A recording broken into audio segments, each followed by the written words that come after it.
We did weddings for couples who can't afford to be married. So in the Haitian culture, it costs about $150 to do a wedding, but the average salary is way below that. So we did 2 weddings in which we married 25 couples at both of them. We also helped coach the Ray's club team. They're the Angels, so that's a club volleyball team of girls aged 12 to 16, and we coached them. And every evening we would play with the kids from the village that came into the compound that the Rays live on, and we went on water slides with them and did a lot of that. And we also went to the Reynos Sunday School, which is a Sunday school that provides kids who live in the slums with the opportunity to go to Sunday school and learn about the Bible.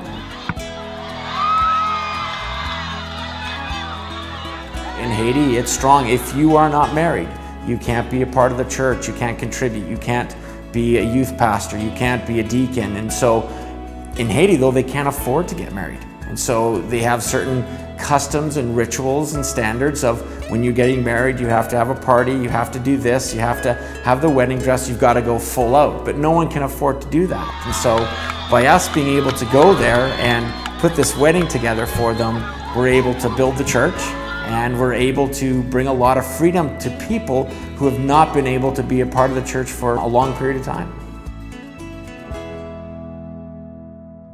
We dressed the women, fitted dresses for them, suits and rings, and then they came, once they were dressed, into different photo shoots. And so there's 5 different photo shoots, which was a pretty big deal, a ceremony. And then chaos hit when we had to hand out food and different things like that. It was neat to just see the girls get all these wedding dresses ready, and to see them put on the wedding dresses, to get the guys in suits, and then they would go through this line of pictures.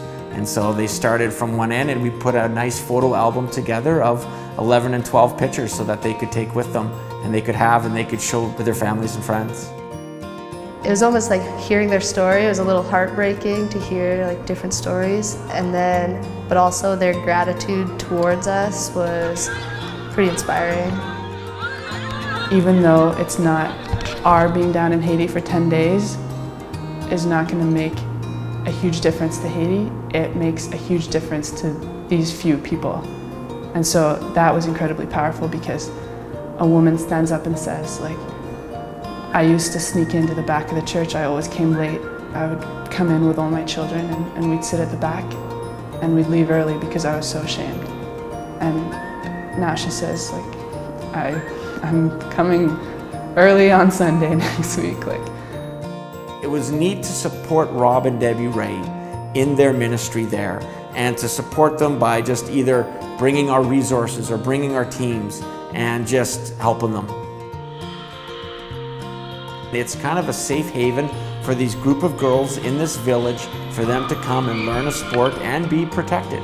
And so they've developed quite the skills. And so I would say of the days there, 3 or 4 of them were dedicated to either camps, clinics, competition dates, and just played some good volleyball.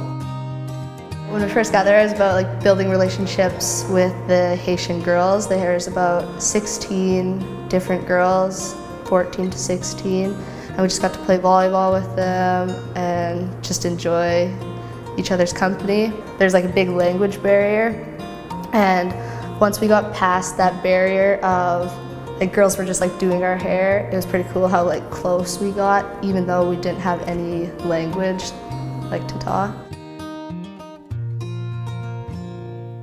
It's very difficult for a woman to have some purpose and to have respect. And so this volleyball team gives these girls status in their families. It gives them respect, it protects them, it feeds them. And so it was incredible to be able to be a part of that.